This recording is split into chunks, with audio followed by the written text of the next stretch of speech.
ভালো লাগছে।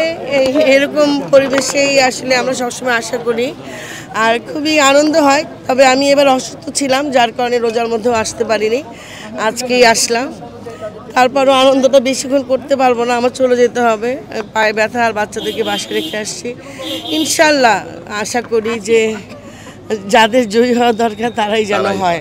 যারা জয়ী হবে তাদের কাছে প্রত্যাশার জায়গাটাই বলবেন। প্রত্যাশা এইটাই চাই যেন আমার যারা দুস্থ শিল্পীরা আছে, যারা জুনিয়র শিল্পীরা আছে, সিনিয়র যারা আছে, যারা এখনও রানিং কাজ করছে, তারা যেন কাজ পায়। শিল্পী সমিতি থেকে এই একটাই আশা, যেন সবাই কাজ পায়। তো এই তো আর কি, কাজটাই অনেক কাজ করেছেন, সেই সময়টা মিস করেন কিনা? আজকে এফডিসিতে আসলেন, মিস তো অবশ্যই করি। এফডিসি বা এই মুভির বিনিময়ে তো আজকে আমি ময়ূরী হয়েছি, অবশ্যই মিস করি, আপনাদেরকেও মিস করি। এখন কিছু বলবো না, এখন যাই। আল্লাহ হাফেজ। এবার পরিবেশটা খুবই ভালো লাগলো, যেহেতু বাইরের মানুষ নাই, আমরা সবাই নিজেরা। অন্যান্য সময় আসলে একেবারে ছবি তুলতে ভিডিও করতে অস্থির হয়ে যাই, তো এবার খুব ভালো লাগছে।